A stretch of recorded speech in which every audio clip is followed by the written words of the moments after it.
Hello and welcome to Nutrition 101 Plant-Based Eating.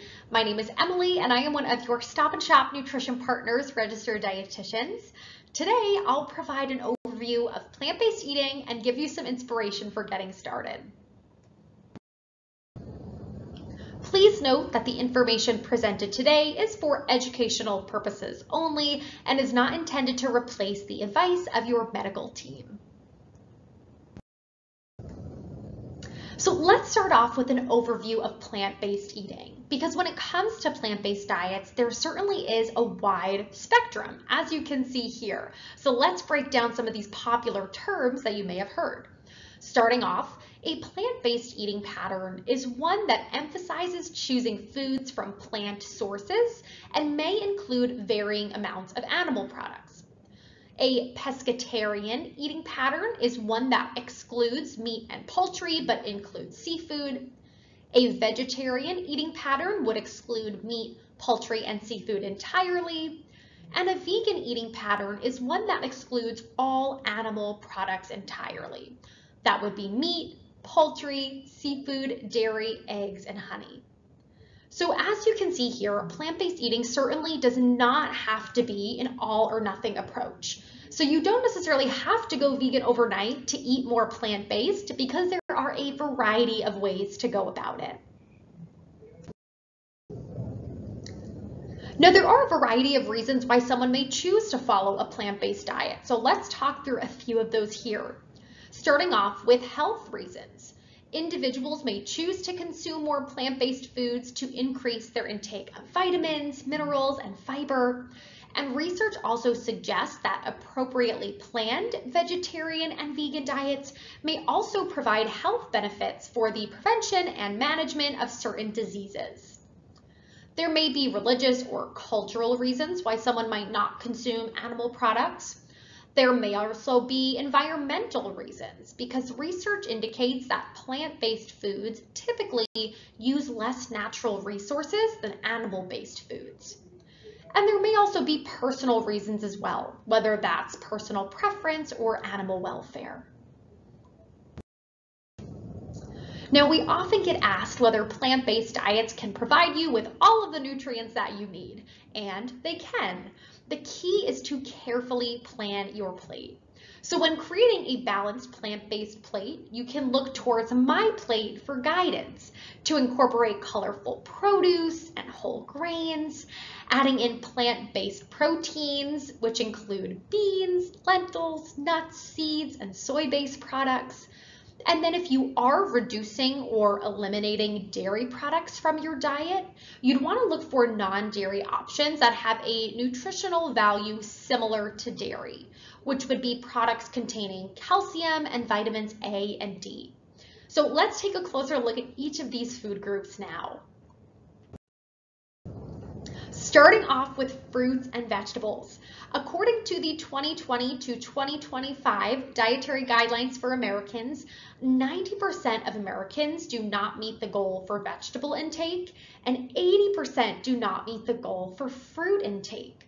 So really all individuals, not just those following a plant-based diet, could benefit from a plant-based plate. And I want to highlight that frozen and canned fruits and vegetables can be just as nutritious as fresh and oftentimes are more affordable. Just a few things to look out for with these products though would be for frozen options, try to look for packages that don't have any sauces or seasonings to reduce the sodium and saturated fat content. For canned veggies, try to look for no salt added or low sodium labels. And then for canned fruit, look for options in 100% juice or water, avoiding any sugary syrups. Next, let's talk about grains. Our nutrition tip here is to choose whole grain options most often. And this is the general recommendation for all individuals, not just those following a plant-based diet, because according to the most recent dietary guidelines, about 90% of women and a whopping 97% of men do not meet the recommended intakes for fiber. And so eating whole grains can be one great way to bump up your fiber intake, since whole grains will contain more fiber than refined grains. And some examples of whole grains include brown rice, quinoa, whole wheat bread, whole wheat pasta, popcorn, and whole grain tortillas. There's often a myth that you can't get enough protein on a plant-based diet, but we are busting that myth today because there are a variety of plant-based proteins that you can add to your plate at each meal. Some examples include soy-based products like edamame, tempeh, and tofu, nuts and seeds and nut and seed butters, as well as lentils and beans. Now, another common misconception we hear is that plant-based diets are expensive, but I do want to highlight that many of the options pictured here on your screen are affordable and nutrient-dense plant-based proteins. Now, there's one plant-based protein I wanted to spend a little bit more time on, and that's tofu, because it often gets a bad reputation for being mushy and flavorless, but it doesn't have to be. So here are a few quick tips to get the most out of tofu. Tip 1 would be to choose the right variety. So typically at the store, you'll see silken, firm, and extra firm. Now, silken will be best for pureeing or blending into things like smoothies, dips, or sauces, whereas firm and extra firm are going to be best for all other cooking applications. So think baking, pan frying, or grilling, for example. Tip 2 would be to press the tofu before cooking it. So tofu does come packaged in water. This just helps maintain its freshness. But by pressing that tofu, you can remove some of the water content, which in turn allows it to better absorb marinades and crisp up nicely when it's cooking. So pressing tofu involves wrapping up the tofu block in a towel and placing a weighted object on top of it to slowly press out some of the water content. And pressing for anywhere from 5 to 30 minutes can remove a decent amount of water. Now, just a note, pressing is only recommended for firm or extra firm tofu because silken tofu has a pudding-like consistency. You wouldn't want to press it because that would just be smushing it to pieces. So just a little quick tip there. Our next tip would be to marinate tofu for flavor, because on its own, it doesn't really have a flavor, which makes it a really great canvas for the flavors that you enjoy. And you can marinate tofu the same way that you marinate other protein options. Just let it sit in that marinade for as little as 30 minutes or as long as 24 hours. And then our last tip would be to cook the tofu for texture. So things like baking, grilling, pan frying, and air frying can add a nice crisp to that tofu, which improves its naturally soft or spongy texture. Now let's talk about calcium. We tend to think only of dairy foods as the way to get calcium, but there are a variety of plant-based calcium sources you can reach for if you are reducing or eliminating dairy products from your diet. So non-dairy calcium sources include fortified non-dairy beverages, fortified juices, fortified breakfast cereals, chia seeds, as well as certain leafy green vegetables, including collard greens, kale, and bok choy. And another source would be calcium set tofu. And this just refers to tofu that has had calcium added to it. And to determine if your tofu has been calcium set, you can take a quick skim through the ingredients list, and it's commonly seen as calcium sulfate with regards to tofu. Now let's talk about non-dairy beverages. There are so many different options out there, and it seems like more and more are always popping up. So what I want to say first on this topic is that non-dairy beverages vary in terms of nutrition content. So they may or may not be fortified with vitamins and minerals, and they may or may not be good sources of protein. So it's always best to review the nutrition facts label to determine, as fortification can vary from product to product, even within the same brand.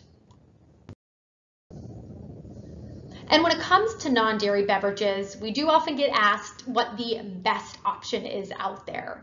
And so what I'll say to this question is that in terms of nutrition content, a fortified soy milk typically most closely resembles cow's milk.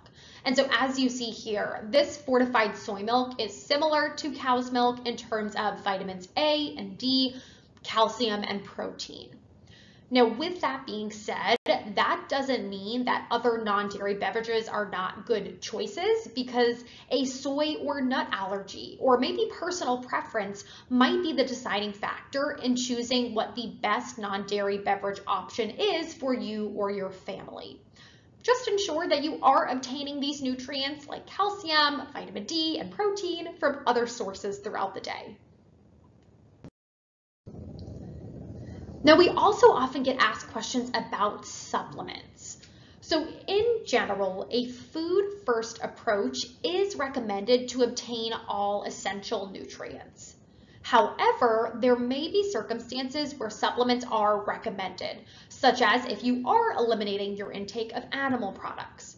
So we do recommend consulting with your healthcare provider to discuss individualized supplement needs. If you are interested in eating more plant-based but aren't sure where to start, I would suggest starting small. So here I'll highlight a few protein swaps that can easily turn your family's favorite meals into plant-based versions. So for example, on taco night, instead of ground meat, maybe try crumbled tempeh or black beans.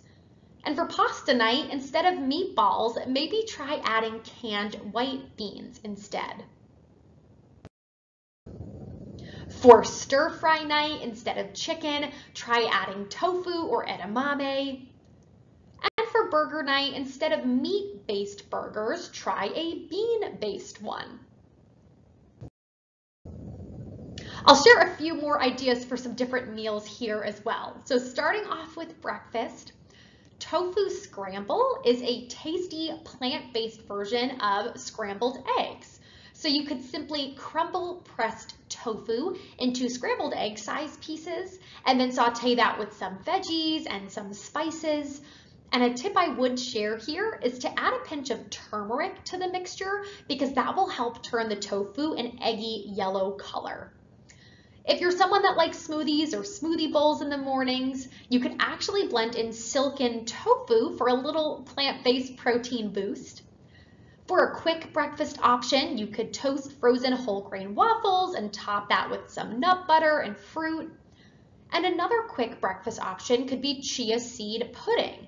And this is great because you can make it at night, allow it to sit in the fridge overnight, so that way when you wake up, you'll have an easy and quick breakfast option ready to go. Let's talk about lunch. I find that heating up leftovers for lunch is an easy way to get a quick meal prepared on busy weekdays. And stir fries, soups, and stews are all great options for easy reheating. You could also make a quick sandwich or wrap using tofu or edamame. Or you could make a quick salad and toss in a variety of toppings, maybe quinoa, edamame, and nuts or tofu for some protein and fiber. And lastly, for dinner, if you're in the mood for a cozy dish that will leave you with plenty of leftovers, try making a veggie shepherd's pie using lentils. For a flavor-packed dinner, you could try a chickpea and veggie-filled curry. If you have an air fryer at home, you can use it to cook tofu to get it nice and crispy, and then toss that into a grain bowl. Or for an easy sheet pan meal, you could make roasted spiced chickpeas with veggies. I hope you leave here with a better understanding of plant-based eating patterns and some inspiration for getting started if you are looking to eat more plant-based. Thanks so much for watching, and please feel free to reach out to us with any questions.